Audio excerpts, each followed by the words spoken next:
1. Hello everyone UPSC aspirants. मैंने UPSC previous paper 2024 का 2 part complete करवा दिए हैं। 89 क्वेश्चन कंप्लीट करवा दिए हैं। अब मैं 2024 प्रीवियस जो पेपर है उसका क्वेश्चन नंबर 90 करवाने जा रहा हूँ। और जो मेरा यूट्यूब चैनल है ओनली यूपीएससी एग्ज़ाम, इसको आप सब्सक्राइब करें, लाइक करें और शेयर करें। अगर कोई इसमें त्रुटि हो तो आप निस्संदेह कमेंट्स में बताएं, मैं उसको सुधारने की कोशिश करूँगा। मैं धनजीलाल, मैंने यूपीएससी प्रीवियस के 5 अटैम्प्ट दे चुका हूँ। अब मैं चाहता हूँ कि जो मैंने नॉलेज ग्रहण की है वो मैं भी आप तक शेयर कर दूँ। कथन फर्स्ट, इंडियन फ्लाइंग फॉक्स को वन्यजीव संरक्षण अधिनियम 1972 के अधीन पीड़क जंतु की श्रेणी में रखा गया है। कथन 2, इंडियन फ्लाइंग फॉक्स अन्य जंतुओं का रक्त पीता है। उपरोक्त कथनों के संबंध में निम्नलिखित में से कौन सा सही है? तो इसमें राइट आंसर होगा ऑप्शन सी। कथन फर्स्ट सही है किंतु कथन सेकंड सही नहीं है, क्योंकि जो इंडियन फ्लाइंग फॉक्स है वो शाकाहारी जंतु है और ये हिमालय क्षेत्र में पाया जाता है। क्वेश्चन नंबर 19(1), निम्नलिखित कथनों पर विचार कीजिए। कथन 1, पार्थिव विकिरणों की तुलना में आगामी इनकमिंग सौर विकिरण से वायुमंडल अधिक गर्म हो जाता है। कथन 2, वायुमंडल में कार्बन डाइऑक्साइड और अन्य ग्रीन हाउस गैसें दीर्घ तरंग विकिरण के अच्छे अवशोषक है। उपरोक्त कथनों के संबंध में निम्नलिखित में से कौन सा सही है? तो इसमें राइट आंसर होगा ऑप्शन डी। कथन फर्स्ट सही नहीं है किंतु कथन सेकंड सही है, क्योंकि जो पार्थिव विकिरण है उन्हीं की वजह से हमारा भूमंडल गर्म होता है। क्वेश्चन नंबर 92, निम्नलिखित कथनों पर विचार कीजिए।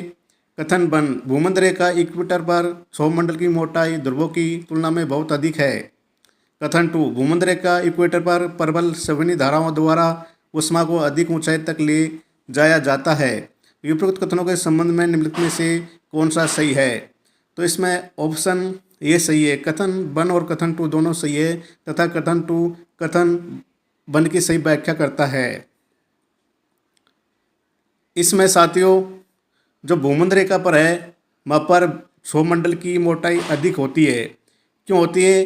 क्योंकि यहाँ पर जो सूर्य की किरण है वो लंबवत पड़ती है और जिसके कारण जल वाष्प की ऊंचाई बढ़ती जाती है। इस कारण यहाँ पर सौरमंडल की मोटाई अधिक होती है। क्वेश्चन नंबर 93, निम्नलिखित पर विचार कीजिए। ऑप्शन 1, ज्वाल खंडाश्मी पायरोक्लास्टी मलबा। ऑप्शन 2, राख और धूल। ऑप्शन 3, नाइट्रोजन यौगिक। ऑप्शन 4, सल्फर यौगिक। उपरोक्त में से कितने ज्वालामुखी वोल्केनो उद्गारों के उत्पाद है? तो इसमें राइट आंसर होगा ऑप्शन डी, सभी 4। तो ज्वालामुखी क्या होते हैं? ज्वालामुखी पृथ्वी के किसी छिद्र से गर्म लावा का बाहर निकलना उसे ज्वालामुखी कहते हैं। ज्वालामुखी वैसे 3 टाइप्स के होते हैं, जैसे सक्रिय, निष्क्रिय और प्रसुप्त। क्वेश्चन नंबर 94, जनवरी माह में समतापी रेखा मानचित्र व आइसोथर्मल मैप से प्राप्त कौन से निष्कर्ष सही है? ऑप्शन 1, समताप रेखाएं महासागर के ऊपर उत्तर की ओर और महाद्वीप के ऊपर दक्षिण की ओर विचलित हो जाती है। ऑप्शन 2, शीत महासागरीय धाराओं गल्फ स्ट्रीम और उत्तरी अटलांटिक अफवाह ड्रिफ्ट की उपस्थिति उत्तरी अटलांटिक महासागर को शीतल बनाती है और समताप रेखाएं उत्तर की ओर मुड़ जाती है। नीचे दिए गए कूट का प्रयोग कर उत्तर चुनिए। तो इसमें राइट आंसर होगा ऑप्शन ए। केवल ऑप्शन 1 सही है, जबकि ऑप्शन 2 इसलिए गलत है क्योंकि गल्फ स्ट्रीम जो एक गर्म जलधारा है और अटलांटिक महासागर को उत्तरी अटलांटिक महासागर को गर्म बनाती है, इसलिए इंग्लैंड और जर्मनी के आसपास थोड़ा गर्म रहे इन्वायरमेंट। क्वेश्चन नंबर 95, निम्नलिखित में से कौन से देश विश्व के 2 सबसे बड़े कोको उत्पादक के रूप में विख्यात है? ऑप्शन सी कोटे आइवर और घाना। तो इसमें राइट आंसर ऑप्शन सी है। और मैं आपको जो वर्ल्ड मैप है उसमें आपको मैं लोकेशन भी बता देता हूँ। ये जो इबेरी कोस्ट है ये घाना है। ये अफ्रीका के दक्षिण पश्चिमी देश है और ये गिनी की खाड़ी में है। और जो अफ्रीका महाद्वीप है इससे तीनों रेखाएं, भूमध्य रेखा, मकर रेखा और कर्क रेखा, तीनों इस कॉन्टिनेंट से होके निकलती है। Question number 96। पश्चिम से पूर्व की ओर प्रयागराज के अनुप्रवाह में गंगा से मिलने वाली हिमालय की नदियों के संदर्भ में निम्नलिखित में से कौन सा अनुक्रम सही है? तो option A Ghaghara Gomti Gandak Kosi. Option B Gomti Ghaghara Gandak Kosi. Option C Ghaghara Gomti Kosi Gandak. Option D Gomti Ghaghara Kosi Gandak. तो इसमें राइट आंसर होगा ऑप्शन बी गोमती घाघरा गंडक कोसी। तो गंगा नदी उत्तराखंड में गंगोत्री से निकलती है और भागीरथी और अलकनंदा नदी जिस जगह पर मिलती है वहाँ पर देवप्रयाग होता है। देवप्रयाग से नीचे निकलते हुए जो नदियाँ, इसमें गंगा में सबसे पहले पश्चिम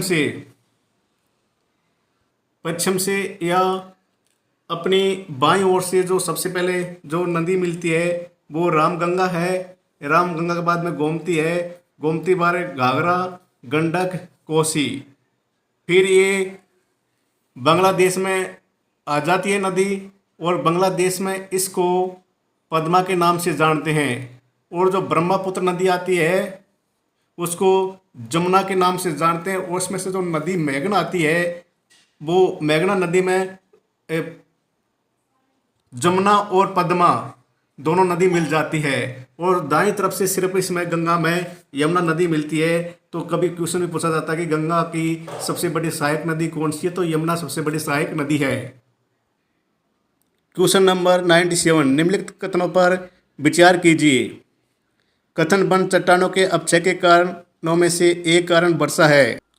कथन 2 वर्षा जल में घोल के रूप में कार्बन डाइऑक्साइड विद्यमान होता है। कथन 3 वर्षा जल में वायुमंडलीय ऑक्सीजन विद्यमान होता है। उपरोक्त कथनों के संबंध में निम्नलिखित में से कौन सा सही है? तो इसमें राइट आंसर होगा ऑप्शन ए कथन 2 और कथन 3 दोनों सही है तथा दोनों कथन वन की व्याख्या करते हैं। Question number 98। निम्नलिखित देशों पर विचार कीजिए। Option 1 Finland, option 2 Germany, option 3 Norway, option 4 रूस। उपरोक्त में से कितने देशों की सीमा उत्तरी समुद्र के साथ लगती है, नॉर्थ सी के साथ लगती है? तो इसमें राइट आंसर होगा ऑप्शन बी केवल 2। तो ये नॉर्थ सी है और ये नॉर्थ अटलांटिक ओशियन का पार्ट है। और इससे नॉर्वे की, स्वीडन की और जर्मनी की और इंग्लैंड की सीमा अटैच होती है। और साथ में नीदरलैंड की। Question number 99। निम्नलिखित सूचना पर विचार कीजिए। जलप्रपात क्षेत्र नदी। ऑप्शन 1 धुआंधार क्षेत्र मालवा मध्य कोस्टल क्षेत्र। ऑप्शन नर्मदा। ऑप्शन 2 हुंडरू छोटा नागपुर स्वर्णरेखा। ऑप्शन 3 गरसोपा पश्चिमी घाट नेत्रवती। उपरोक्त सूचना में कितनी पंक्तियां सही सुमेलित है? तो इसमें ऑप्शन ए केवल एक पंक्ति सही सुमेलित है। जो ऑप्शन 2 हुंडरू छोटा नागपुर स्वर्णरेखा, जो धुआंधार है वो मध्य कोस्टल क्षेत्र में है और ये नर्मदा नदी पर है। जो गरसोपा है पश्चिमी घाट पर है लेकिन शरावती नदी पर है। Question number 100। निम्नलिखित सूचना पर विचार कीजिए। क्षेत्र पर्वत श्रृंखला का नाम, पर्वत का प्रकार। ऑप्शन 1 मध्य एशिया वोक्सजैस बलित पर्वत। ऑप्शन 2 यूरोप आल्प्स ब्रह्मोत्तम या ब्लॉक पर्वत। ऑप्शन 3 उत्तरी अमेरिका अप्लेशियन बलित पर्वत। ऑप्शन 4 दक्षिण अमेरिका एंडीज बलित पर्वत। उपरोक्त सूचना में कितनी पंक्तियाँ सही सुमेलित है? तो इसमें राइट आंसर होगा ऑप्शन बी केवल 2। जो ऑप्शन 3, 4 है वो राइट आंसर है, जबकि जो वासुजस है वो जर्मनी में प्रेजेंट है, जबकि जो यूरोप में आल्प्स पर्वत की श्रृंखला है वो एक नवीन बलित पर्वत है। तो हेलो साथियों, मैंने यूपीएससी प्रीवियस पेपर 2024 के 100 क्वेश्चन सॉल्व करवा दिए हैं और मेरा YouTube channel only UPSC exam को लाइक और सब्सक्राइब करें। Thank you so much.